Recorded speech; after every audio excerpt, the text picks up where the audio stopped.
موت جب صاحب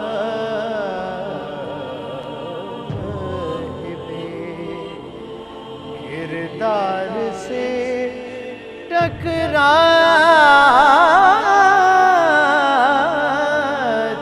ہے وہ تو مرتا نہیں، خود موت ہی مر جاتی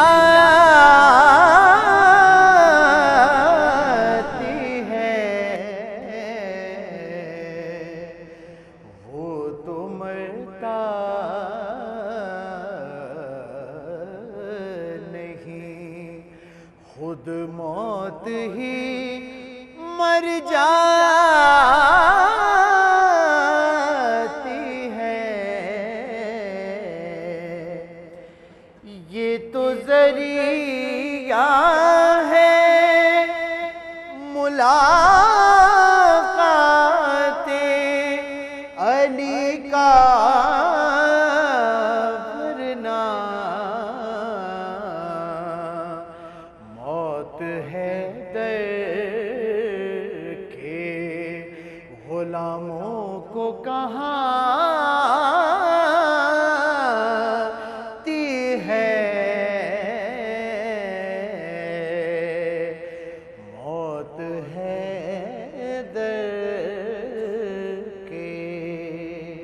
بلند ترین صلوات۔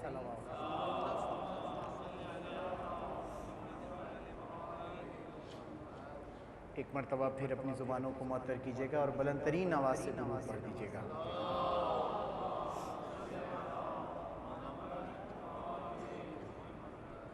تعمیل حکم میں مولانا حسین علیہ السلام کے حضور چند اشعار اور اجازت کا طلبگار، ایک مرتبہ اپنی زبانوں کو معطر کیجیے گا اور بلند ترین آواز سے دوبارہ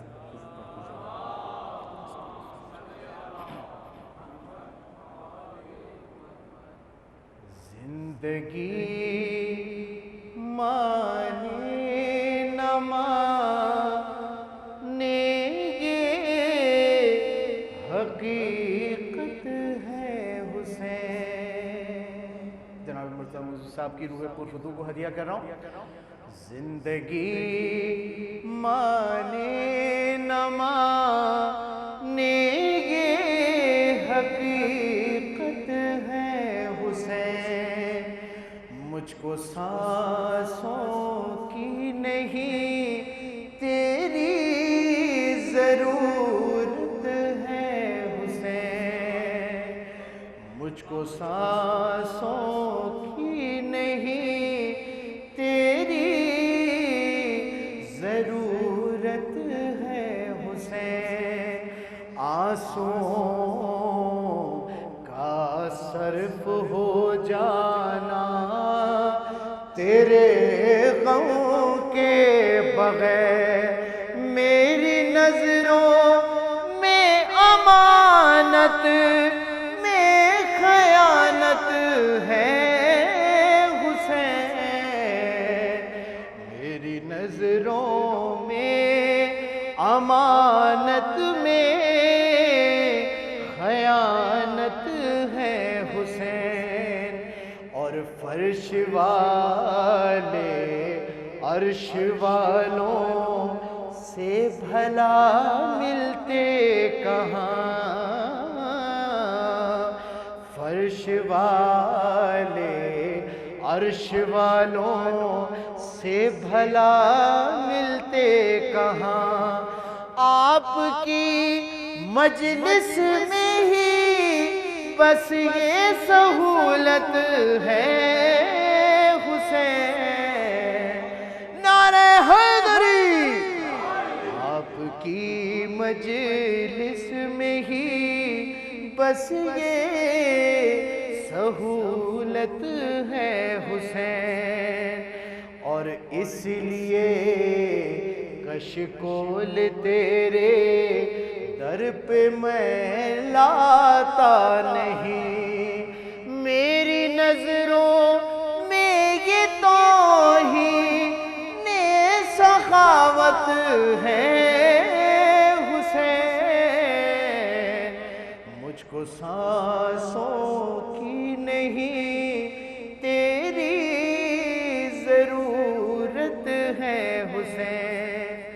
اور مولا کے تمام زنجیز نظردار ماتمیوں کی نظر یہ مصرع بطور خاص پیش کروں گا آپ کی اجازت سے۔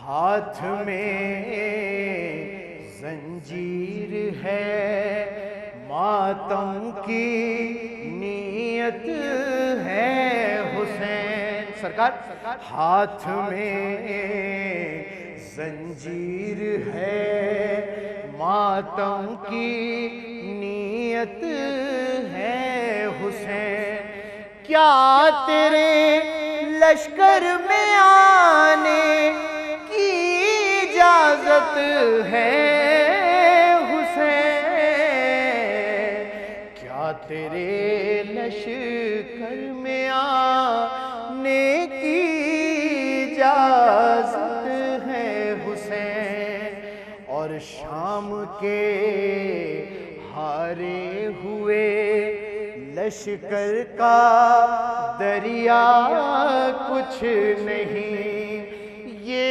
تیرے عباس کا مال غنیمت ہے حسین، یہ تیرے عباس کا مال غنیمت ہے حسین۔ اور سرکار اپنے اور آپ کے عقیدے کی ترجمانی کرتے ہوئے مصرع بطور خاص آپ کے اذہان علی کی نظر کروں، ایک مرتبہ درود سے نواز دیجیے گا۔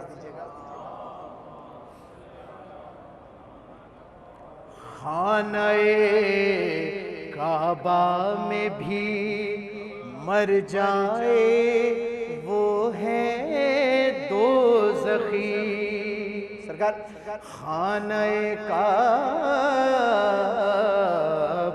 میں بھی مر جائے وہ ہے دوزخی، جس کو تیرے نام سے تجھ سے عداوت ہے حسین، جس کو تیرے نام سے تجھ سے عداوت ہے حسین۔ بسم اللہ الرحمن الرحیم، رب اشرح لی صدری ویسر لی امری واحلل عقدۃ من لسانی یفقہوا قولی، صلوات بھیجیں محمد وآل محمد پر۔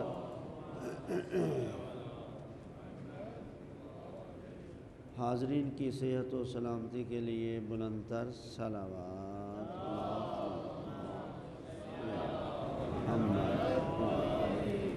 حاضرین کے رزق میں برکت کے لیے بلند تر صلوات۔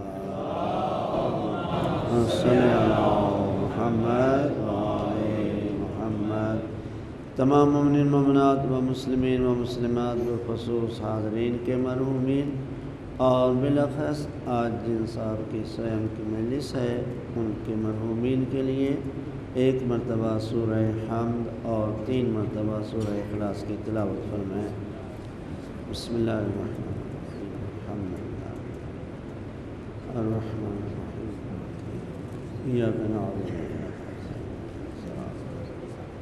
صراط الذین انعمت علیہم۔ بسم اللہ الرحمن الرحیم، قل اللہ احد اللہ الصمد۔ بسم اللہ الرحمن الرحیم، قل اللہ احد اللہ الصمد۔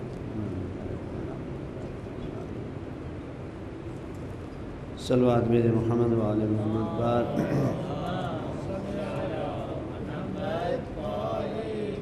جیسا کہ ہم سب کو معلوم ہے کہ ماہ محرم شروع ہونے والا ہے، اس ماہ محرم کو ہم رسم و رواج کے حوالے سے گزاریں یا اس قرآن مجید کی آیت کی روشنی میں یہ 2.25 مہینے گزارے۔ رسم کیا ہے؟ محرم آ گیا ہے، چلو ماتم کرتے ہیں، چلو روتے ہیں، چلو مجلس عزا میں چلتے ہیں، یہ ہے رسم۔ اور رسم کے لیے قانون ہے کہ ہر 25 میل کے بعد رسم بدل جاتی ہے، لیکن یہ ہماری عزاداری اگر رسم ہوتی تو بدل جاتی، حقیقت ہے تو چل رہی ہے۔ تو رسم اور ہوتا ہے اور حقیقت کیا ہے اور ہوتی ہے۔ اس عزاداری کی حقیقت کیا ہے قرآن مجید کی روشنی میں؟ کہ یہ گمراہی سے نکال کر ہدایت پر لاتی ہے۔ یہ عزاداری گمراہی سے نکال کر ہدایت پر لاتی ہے۔ اب ایک شخص مجلس میں آئے اور وہ گمراہی سے ہدایت کی طرف نہ آئے تو سمجھیے کہ اس نے رسمی طور پر عزاداری کی ہے، حقیقی طور پر عزاداری نہیں کی۔ یہ جو ہم انشاءاللہ ماہ محرم کا آغاز ہم کریں گے، اس میں ہمارے کچھ فرائض ہیں، ان فرائض کا تعارف کرایا جا رہا ہے۔ صلوات بھیج دیجیے محمد و آل محمد و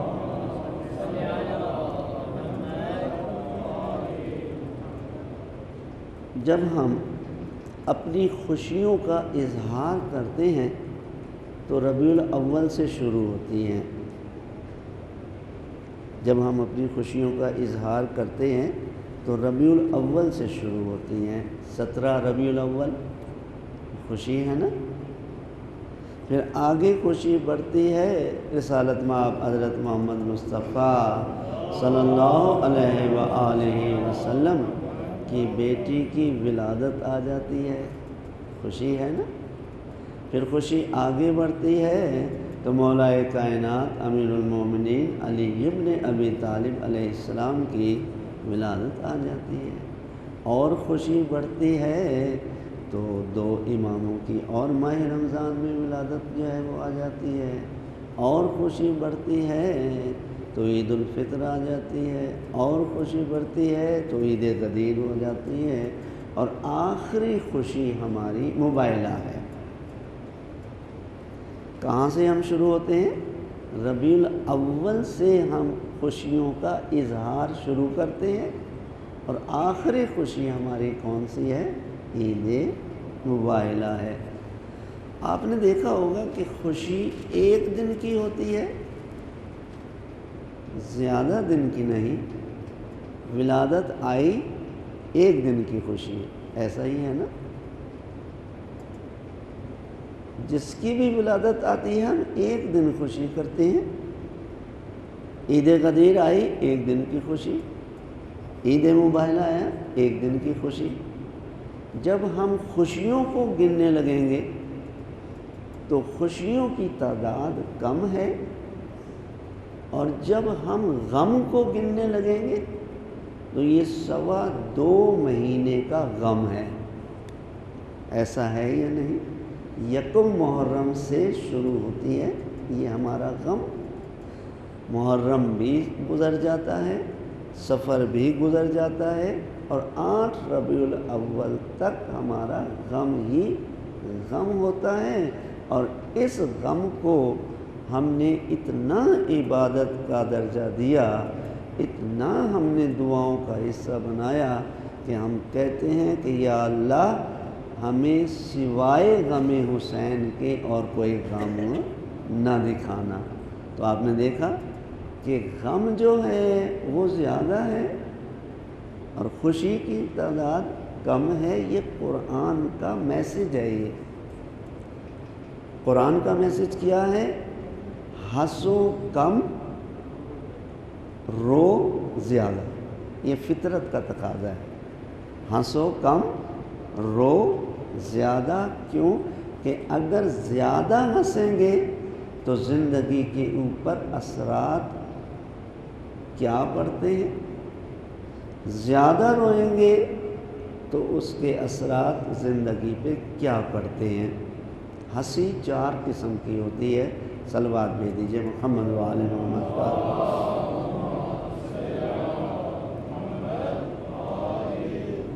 مسکراہٹ، اس کو بھی ہنسی کہتے ہیں۔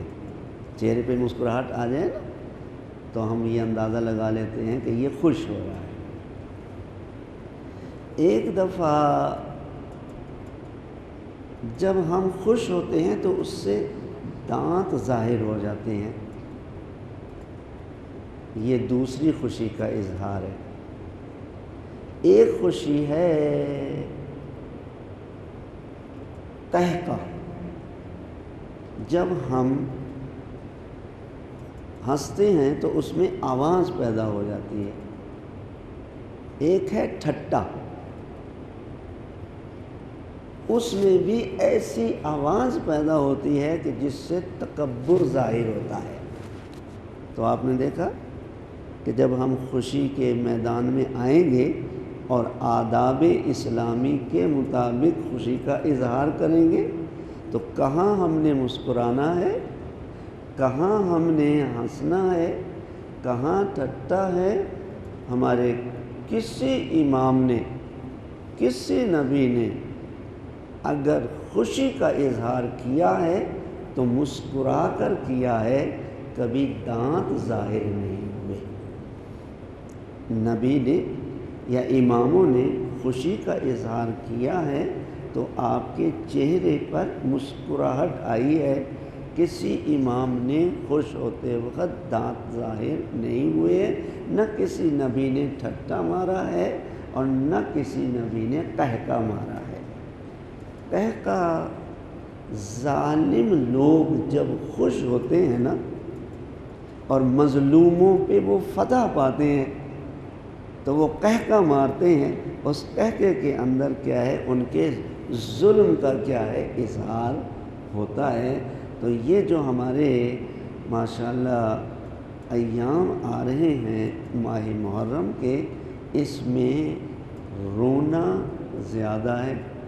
کبھی ہم علی اصغر پہ رو رہے ہیں، کبھی ہم علی اکبر پہ رو رہے ہیں، کبھی ہم زینب کی چادر پہ رو رہے ہیں، کبھی ہم رو رہے ہیں نا 2.25 مہینے رو رہے ہیں۔ اس رونے کا اثر ہمارے نفس پر اور ہوتا ہے اور ہنسی کا اثر ہمارے اوپر کیا ہے، اور ہوتا ہے۔ صلوات بھیج دیجیے محمد و آل محمد پر۔ جس طرح ہم نے اپنی خوشیوں کا اظہار لائٹنگ کے ساتھ کیا، چراغاں کیا، جھنڈیاں لگائیں، اسی طریقے سے اظہار غم بھی ہے۔ ماہ محرم کے پہلے 10 دن کم از کم ہمارے ایسے گزرنے چاہیے کہ جس سے اظہار غم ظاہر ہو، اور اظہار غم کے لیے سب سے پہلے لباس کا انتخاب کیا گیا ہے کہ جب ماہ محرم آئے تو تمہارا لباس ایسا ہو کہ جس سے اظہار غم ہو رہا ہو۔ مردوں کے لیے اور حکم ہے اظہار غم کے لیے، عورتوں کے لیے اور حکم ہے۔ اب عورتیں اگر اظہار غم کر رہی ہیں اور مرد اظہار غم کر رہے ہیں تو پہلی محرم سے کم از کم 10 دن تک ایسا اظہار ہونا چاہیے کہ معلوم ہو کہ کوئی واقعہ ایسا ہوا ہے کہ جس کی وجہ سے ہر ایک حالت احتجاج میں آ رہا ہے۔ مرد حضرات کالی قمیص بنائیں اگر نہیں بنائی، اور اگر نہیں بنائی تو کوئی حرج کی بات نہیں ہے۔ کالی قمیص اور کالی شلوار یہ لباس ہے، اظہار غم نہیں ہے۔ اظہار وہ ہوتا ہے جو ظاہر ہو جائے۔ سفید شلوار اور اس پہ کالی قمیص، یہ اظہار کالے رنگ کا ہے اور یہ اظہار غم ہے۔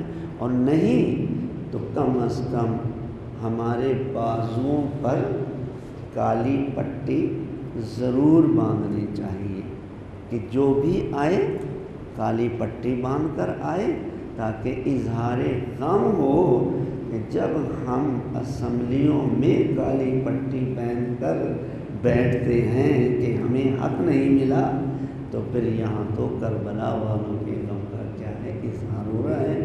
یہاں پر ماشاءاللہ بانی حضرات اگر وہ آپ کے لیے سجدگاہ رکھتے ہیں، اگر وہ آپ کے لیے تسبیح رکھتے ہیں، تو اتنی پٹیاں بنوا لیں کہ ان کا اتارنا بھی آسان ہو اور ان کا پہننا بھی کیا ہو، آسان ہو۔ وہ کیا ہے، ایک کالی پٹی لے لیجئے اور اس کے 2 سرے کسی پلاسٹک سے جوائن کر لیجئے، اس کا اتارنا بھی آسان ہوگا اور اس کا جو بھی آتا جائے، جس طرح سجدگاہ لے کر آتا ہے، جس طرح تسبیح لے کر آتا ہے، اسی طریقے سے وہ پٹی بھی باندھ کر جو ہے کم از کم 10 دن کے اندر اتنا تو احتجاج ہو کہ ظاہر ہو سکے یزیدیت مردہ آباد اور حسینیت زندہ باد۔ تو پہلی ماہ محرم جب ہم استقبال کریں گے تو آنسو بھی استقبال کریں گے، ماتم بھی استقبال کریں گے، مجلسوں میں آنا بھی کیا ہے، استقبال ہوگا۔ تو جیسے ہم جتنی دل کی گہرائیوں سے ہم استقبال کریں گے اتنا ہی ہمیں کیا ملے گا، اس میں اجر اور ثواب ملے گا۔ صلوات بھیج دیجیے محمد و آل محمد پر۔ چونکہ یہ 3 مجالس ہماری تربیتی مجالس ہیں، نوجوان تشریف فرما ہے، اگر کوئی بھی نہ ہوتا اور ایک نوجوان بیٹھا ہوتا، یہ تو ماشاءاللہ اتنے نوجوان ہیں نا، اگر کوئی بھی نہیں ہوتا اور ایک نوجوان بیٹھا ہوتا اور اس کی تربیت ہوتی، تو یہ ایک نوجوان نہیں ہے بلکہ ایک آنے والی نسل کی تربیت ہے۔ اس کو ایک فرد میں نہ دیکھو بلکہ اس سے آنے والی نسلوں کو دیکھو۔ اگر ایک نوجوان تربیت پا رہا ہے، ایک بچہ تربیت پا رہا ہے، ایک بچی ہماری تربیت پا رہی ہے، تو یہ بالکل بیج کی طرح ہے۔ دیکھیے ایک بیج ہوتا ہے، مثال کے طور پر آم کی گٹھلی ہے، اس کو آپ زمین میں بو دیں، اللہ تعالیٰ نے قیامت تک آنے والے درختوں کو اس بیج میں سمو دیا ہے نا؟ زمین میں لگاتے ہیں پھر درخت بن جاتا ہے، پھر اس کے پھل لگاتے ہیں پھر درخت بن جاتا ہے، یہ درخت کا سلسلہ ہے۔ اسی طریقے سے انسان بھی ہے، مجمع معیار نہیں ہوا کرتا۔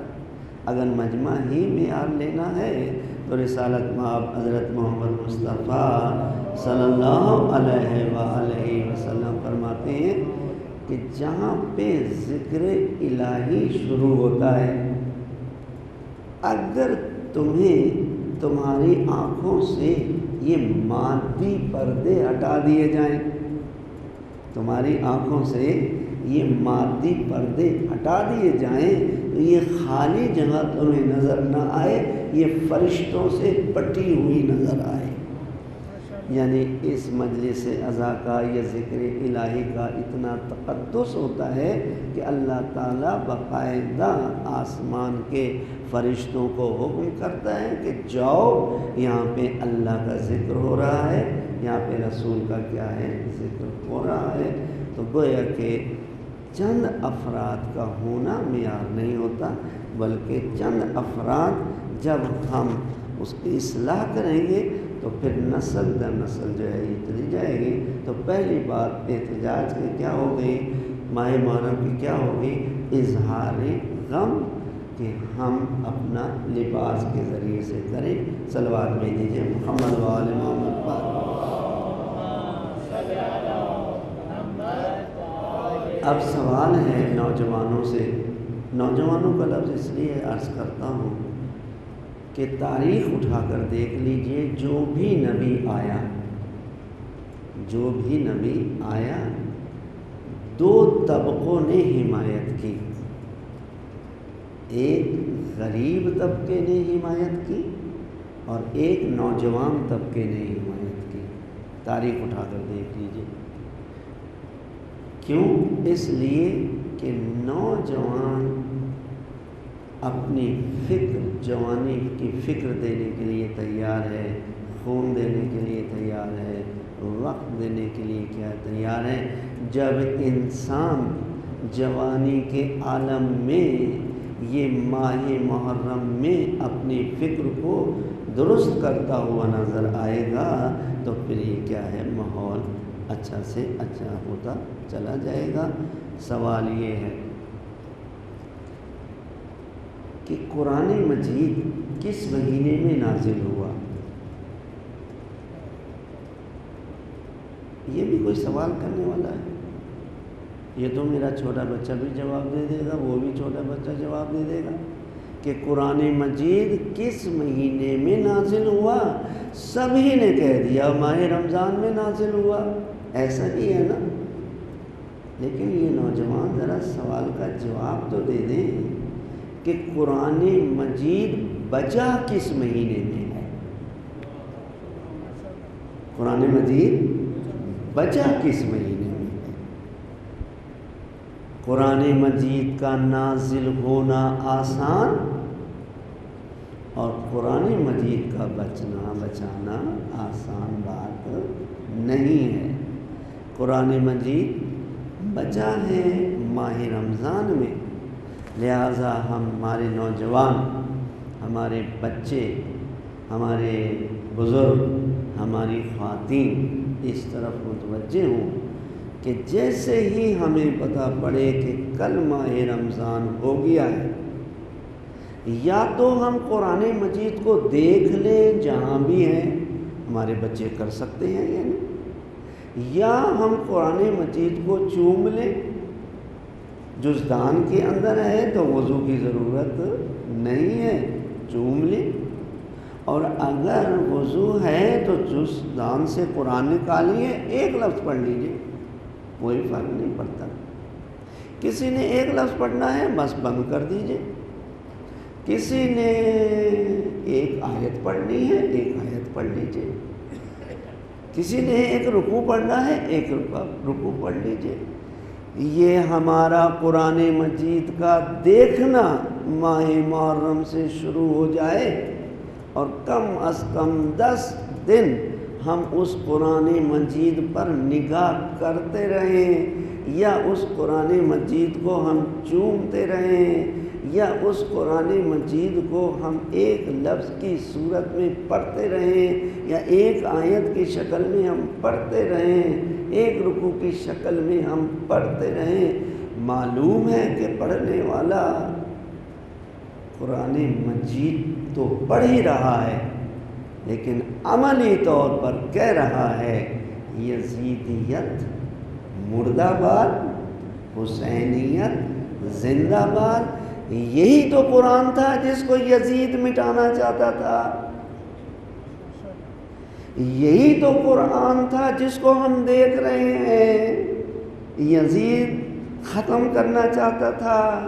چومنے کے بعد خود بخود ہماری فطرت سے آواز آئے گی حسینیت زندہ باد، یزیدیت مردہ باد۔ یہی تو وہ قرآن ہے کہ جس کو ہم چوم رہے ہیں، یزید مٹانا چاہتا تھا، دیکھ یزید ہم تجھے بتا رہے ہیں قرآن ہمارے ہاتھوں میں ہے۔ ہمارے ہاتھوں میں قرآن ہونا اس بات کی دلیل ہے حسینیت زندہ باد اور یزیدیت مردہ باد۔ اگر ہم 2.25 مہینے کے اندر قرآن مجید کو دیکھنے کا عادی بنا لیں، اللہ تعالیٰ مقلب القلوب ہے، وہ دلوں کو پلٹنے والا ہے۔ اے دیکھنے والے ذرا کھول کر تو دیکھ، اے چومنے والے ذرا اس میں غور و فکر تو کر کے دیکھ، اے پڑھنے والے اس پہ جو عمل کر کے تو دیکھ۔ عمل سے ہی زندگی بنتی ہے، جنت بھی جہنم بھی۔ لہذا پہلی محرم سے ہم یہ عمل جو ہے وہ شروع کر دیں، جہاں ہم دوسرے اعمال کرتے ہیں وہاں پہ بچے اپنی جگہ پہ قرآن مجید کے نزدیک ہوں، نوجوان اپنے لحاظ سے نزدیک ہوں، اور خواتین جو ہیں وہ اپنے لحاظ سے نزدیک ہوں، اور مرد حضرات جو ہیں وہ اپنے لحاظ سے نزدیک ہوں۔ صلوات بھیج دیجیے محمد و آل محمد پر۔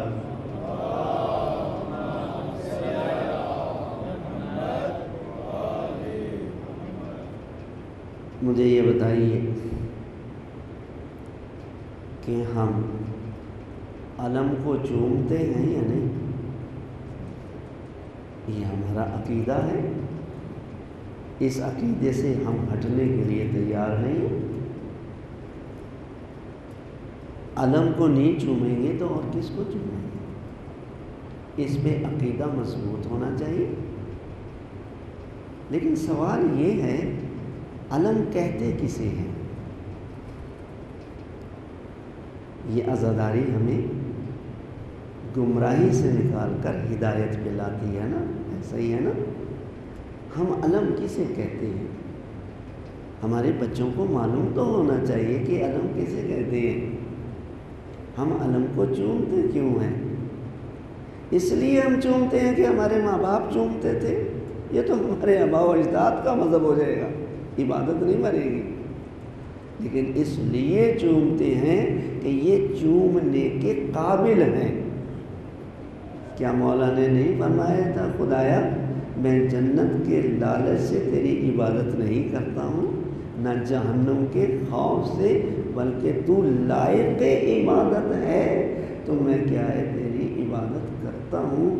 یہ علم اس قابل ہے کہ ان کو چوما جائے، یہ ذریعہ اس قابل ہیں کہ ان کو چوما جائے۔ یہ جو ہم سجاتے ہیں امام بارگاہیں، یہ اس قابل ہیں کہ چوما جائے۔ کیوں؟ علم کس کو کہتے ہیں؟ علم میں لکڑی ہوتی ہے، ایسا ہی ہے نا؟ علم میں کپڑا ہوتا ہے، ایسا ہی ہے؟ علم میں پنجہ ہوتا ہے، یہی ہے نا علم؟ یہ بچے جواب دے دیں، نوجوان بھی ساتھ مل کر جواب دے دیں۔ کیا ہر لکڑی قابل احترام ہے؟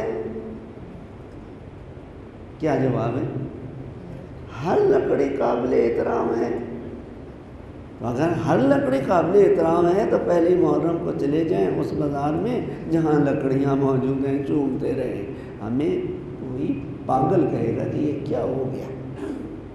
نہیں، ہر لکڑی قابل احترام نہیں ہے، بلکہ وہ لکڑی قابل احترام ہے کہ جس کی طرف نسبت عباس کی طرف دے دی گئی، یہ لکڑی قابل احترام ہے۔ ہر کپڑا قابل احترام ہے۔ جائیں دکانوں پہ، جہاں کپڑے کی مارکیٹ ہے اس کو جناب علی بوسہ دے دیں کہ یہ کون سے جنات آ گئے ہیں جو کپڑوں کو بوسہ دے رہے ہیں؟ نہیں، ہر کپڑا نہیں، بلکہ جس کی نسبت یا حسین سے دے دی جائے وہ قابل احترام ہوتا ہے۔ پنجہ ہے، لکڑی کا ہے، جب پنجہ پنجہ جو ہے لوہے کا ہے تو ہر لوہا قابل احترام نہیں ہوتا ہے۔ بس جب لکڑی زری کی شکل میں آ جائے تو یہ امام سے منسوب ہو جاتی ہے۔ آج ہمارے ہاتھوں میں یہ لکڑی کی زری ہے، اسی میں ہمارا ایک امام بھی کیا ہے موجود ہے، ایسا ہے یا نہیں؟ تو اس کا مطلب کیا ہوا کہ ہر علم کو چومے، لیکن چومنے سے پہلے ایک دفعہ چومنا ہوتا ہے عشق کے ساتھ، اور ایک دفعہ چومنا ہوتا ہے شریعت کے ساتھ۔ تو عبادت کب بنے گا؟ چومنا عبادت کب بنے گا؟ چومنا عبادت اس وقت بنے گا کہ جب ہم اس کو چوم رہے ہوں گے اور اس میں شریعت 0% بھی نہیں ہوگی۔ جس بوسے کے اندر شریعت نہیں ہوگی وہ چومنا پاگل پن کی نشانی ہوگی، عبادت نہیں ہوگی۔ توجہ کے ساتھ فتویٰ بعد میں لگائیں، پہلے سمجھیں۔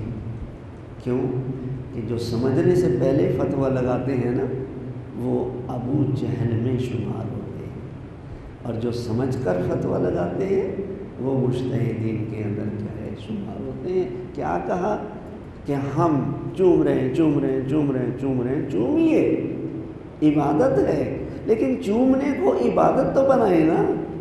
مجھے بتائیے، ابھی ہم نماز پڑھ کر فارغ ہوئے ہیں، مغرب کی نماز پڑھ کر فارغ ہوئے ہیں، صبح کی ہم نماز پڑھتے ہیں، ظہر کی پڑھتے ہیں، عصر کی پڑھتے ہیں، پانچوں وقت کی نماز پابندی سے ہم پڑھتے ہیں، اور بغیر وضو کے پڑھے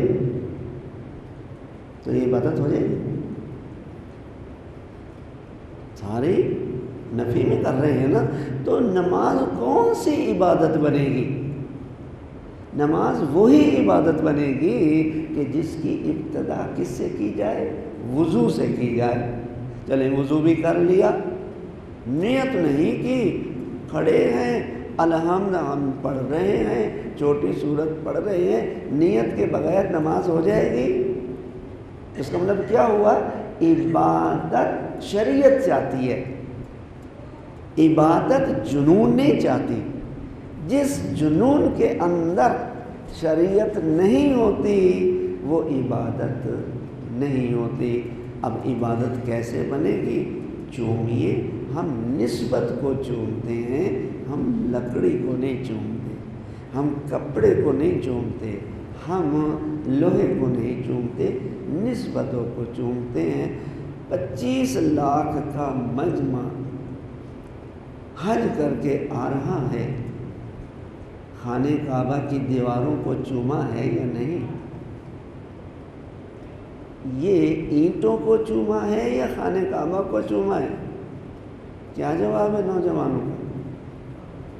یہ اینٹوں کو چوما ہے یا خانہ کعبہ کو چوما ہے؟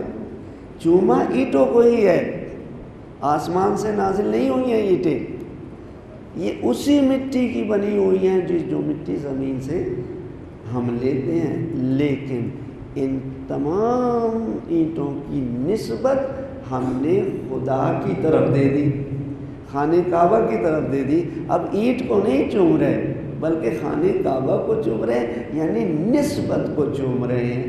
عجیب لگتا ہے 25 لاکھ کا مجمع اس کو قبول کرے اور جب مجالس آئیں تو قبول نہ کرے۔ بتائیے پتھر کو سلام کرنے والا عقل مند ہے؟ پتھر کو سلام ہو سکتا ہے؟ نہیں ہو سکتا نا۔ تو 25 لاکھ کا مجمع جب حجر اسود سے گزرتا ہے تو سلام کرتا ہے نا۔ وہ پتھر اس قابل ہے کہ اس کو سلام کیا جائے، کیوں کہ وہ خانہ کعبہ کا حصہ بن گیا، اور اس کے اندر 2 خوبیاں ہیں۔ ایک خوبی تو یہ ہے کہ اس پر 2 نبیوں کے پیر آئے، ایک ابراہیم اور ایک اسماعیل، اس پر کھڑے ہو کے آپ نے خانہ کعبہ کی دیوار کو کیا کیا ہے؟ بلند کیا۔ اور دوسری صفت آئی ہمارے چوتھے امام زین العابدین علیہ السلام، تلوار میں دیجیے محمد و آل محمد پر۔ آپ کے دور میں جھگڑا ہو گیا، امام فرماتے تھے، چوتھے امام فرماتے تھے کہ میں وقت کا امام ہوں، ان کے بھائی کہتے تھے کہ میں وقت کا امام ہوں۔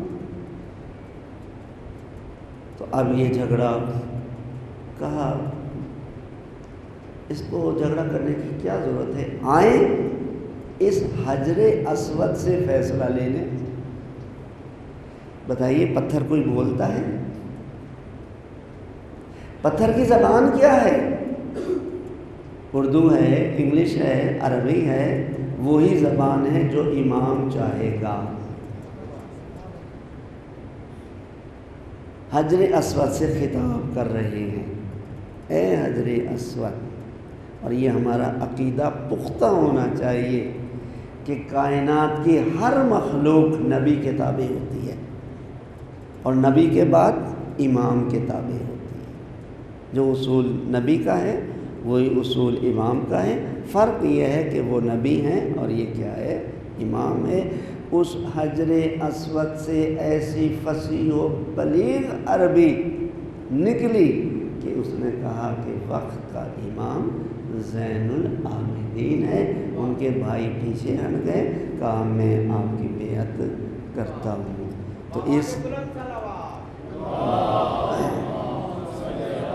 تو گویا کہ اس پتھر میں دو خوبیاں آ گئیں تو لائق سلام بن گیا، اور اگر یہ پتھر میں خوبی نہ ہوتی تو پھر لائق سلام نہ ہوتا۔ تو یہ جو ہم بوسہ دیتے ہیں اس کو لائق عبادت بنائیں، صرف بوسہ دیتے رہنا۔ ہماری خواتین ہیں جب جلوسوں میں جاتی ہیں علم کے پٹکے کو چہروں پہ جو ہے وہ مس کرتی ہیں، مس کیجئے، کہیں ایسا تو نہیں ہے کہ آپ کا یہ مس عشق میں شمار ہو رہا ہو؟ اگر مس عشق میں شمار ہو رہا ہے تو ہو سکتا ہے کہ یہ آپ کی عبادت نہ ہو۔ مسئلے کو سمجھنا ہے، کیوں کہ ہم نے کم از کم 10 دن تو کسی نہ کسی دن علم کو چوم لینا ہے نا، اور اگر ہم نے مسئلے کو نہ سمجھا تو ظاہر بات ہے استقبال ماہ محرم تقریر کا نام نہیں ہے، استقبال ماہ محرم تربیت کا نام ہے۔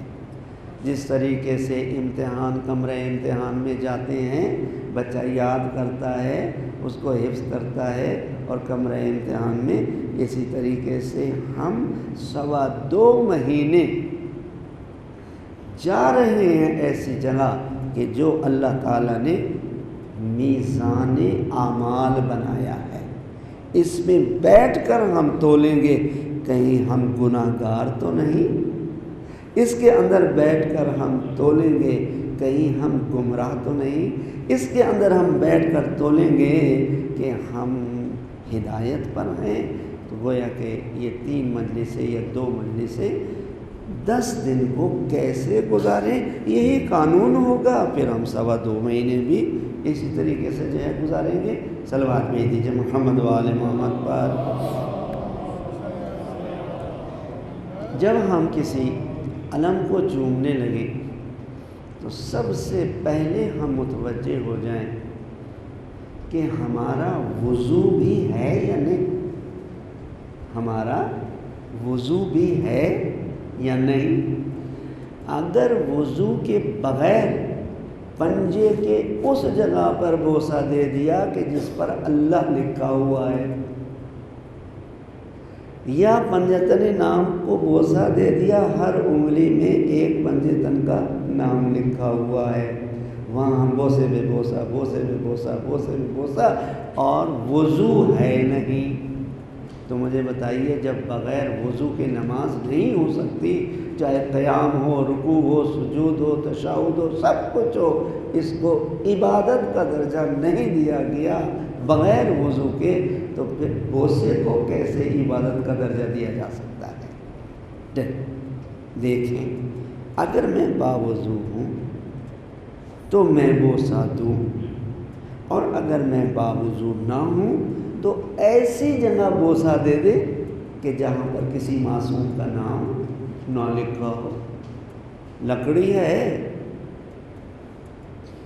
اس پر کسی معصوم کا نام، لیکن یہ بھی احتراماً ہمارے لیے کیا ہے کہ ہم پاک و پاکیزہ ہو کر گھر سے نکلیں، باوضو ہو کر نکلیں۔ اگر پنجے کو بوسہ دینا ہے تو فری ہو کر دے دیں، ہم نے پٹکے کو بوسہ دینا ہے، غرض شریعت کا حصہ وہ بوسہ بنتا ہے کہ جس کے اندر ہم باوضو ہوں، باوضو ہو کر جو ہے وہ ہم بوسہ جو ہے وہ دیتے ہیں۔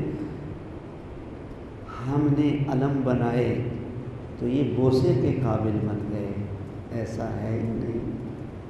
ہم نے ذریعہ بنائی اور بوسے کے قابل بن گئے۔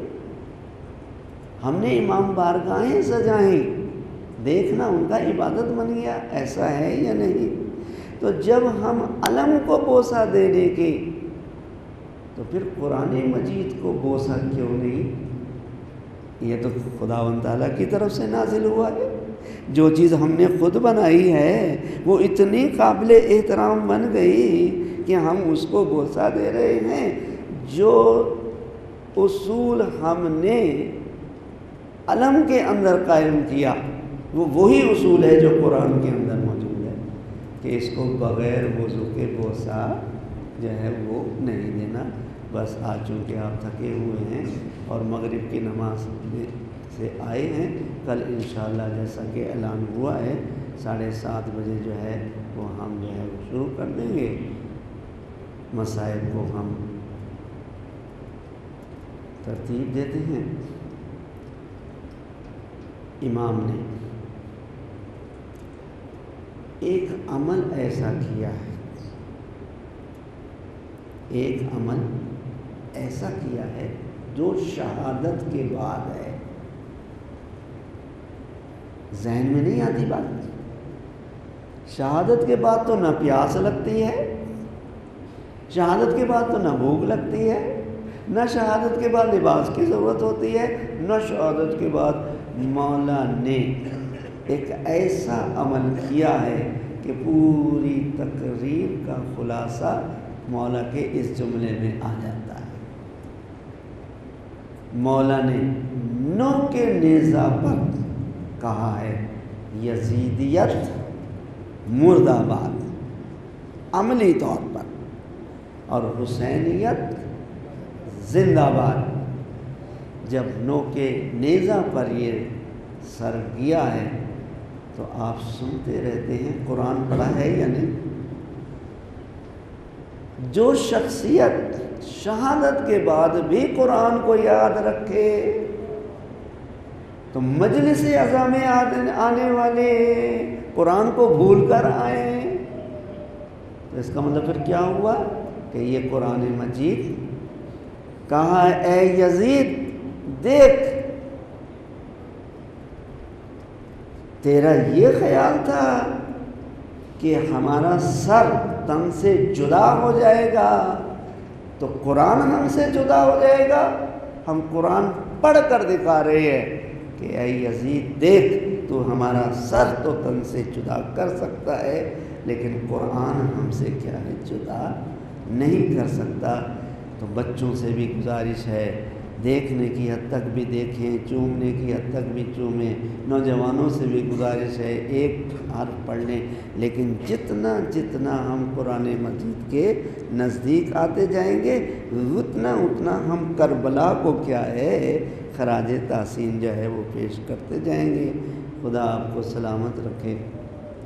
سوال ہی پہ یہ مصائب، سویم کی مجلس ہے، ہو سکتا ہے بیٹی کے رونے کی آواز آ رہی ہو سکتا ہے بہن کے رونے کی آواز آ رہی ہو سکتا ہے بیوی کے رونے کی آواز آ رہی آواز تو ہے نا، جذبات پہ تو قابو نہیں پایا جا سکتا نا، لیکن ماہ محرم تو یہ دلاسا دینے کے لیے آتا ہے کہ دیکھو یہ بیٹیوں کو کہا جاتا ہے کہ تم تو وہ بیٹیاں ہو، کتنی خوش نصیب ہو کہ تمہیں رونے دیا جا رہا ہے، تمہیں رونے سے منع نہیں کیا جا رہا۔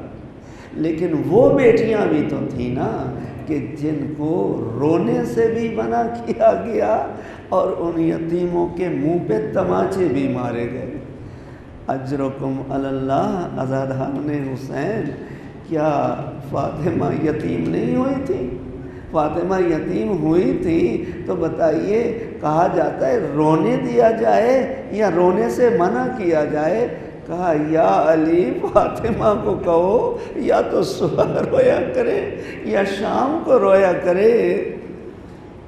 مولا نے ایک خیمہ بنا دیا جس کا نام بیت الحزن رکھا، وہاں پر ایک زانو پر حسن ہوتے تھے اور ایک زانو پر حسین ہوتے تھے، سامنے ام کلثوم اور زینب ہوتی تھی، اور جب فاطمہ دل کھول کے روتی تھی نا تو پھر حسن کی بھی چیخیں نکل جاتی تھی، حسین کی بھی چیخیں نکل جاتی تھی۔ عزاداروں نے حسین ایک کوہرام جو مچ جاتا تھا، لیکن ایک یتیم کا نقشہ جو سکینہ کی شکل کے اندر آتا ہے کہ یہ سکینہ یتیم نہیں ہوئی تھی کہ اس کے باپ کو شہید نہیں کیا گیا تھا عزاداران حسین؟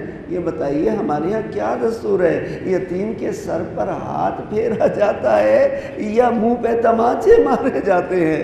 سکینہ، وہ یتیم ہے کہ اگر منہ پہ تماچے مارتے تو یہیں بس ہوتی، لیکن گوشوارے اتارے نہیں، بلکہ اتار جو ہے وہ چھین رہے عزاداران حسین۔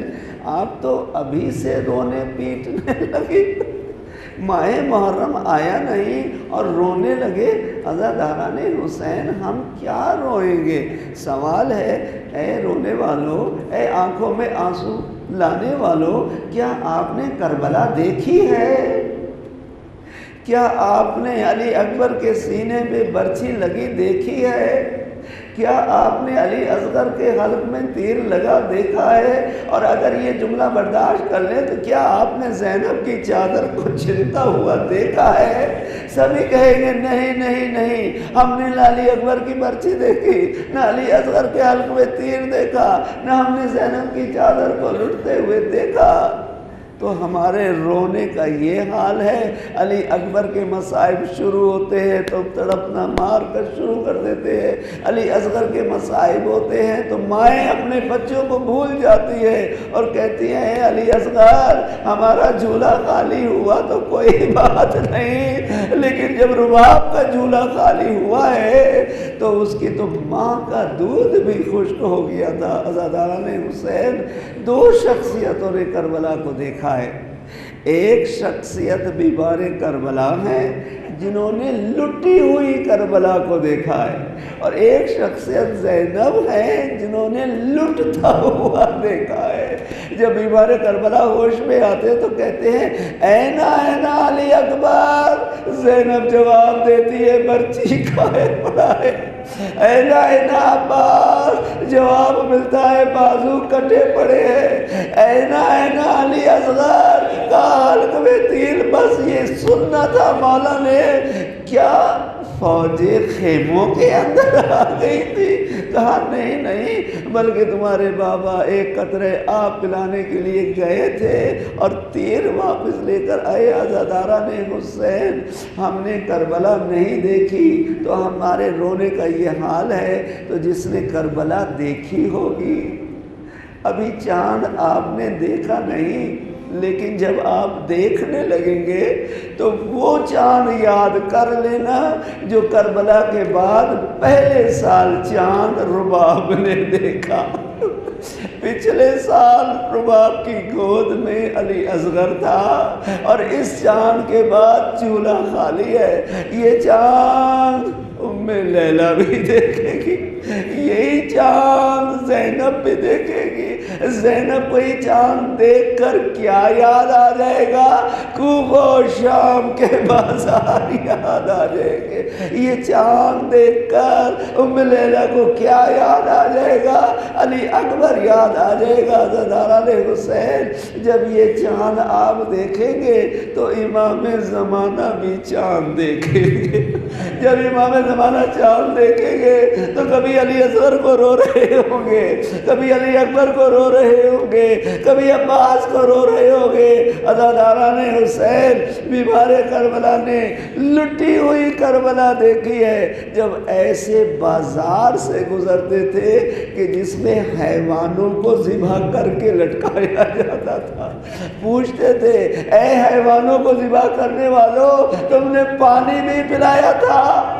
کہا مولا ہم مسلمان ہیں، پہلے پانی پلاتے ہیں پھر ذبح کرتے ہیں۔ آپ نے روضہ رسول کی طرف رک کر کہا یا رسول اللہ، آپ نے مسلمان کا جملہ سنا کہ ایک حیوان کو ذبح کرنے سے پہلے پانی پلایا جاتا ہے، میرے تو 72 ذبح ہو گئے لیکن کسی کو پانی نہیں پلایا گیا۔ خدایا تجھے واسطہ محمد و آل محمد کا ہماری اس مجلس عزا کو اپنے بارگاہ میں قبول فرما۔ خدایا ہماری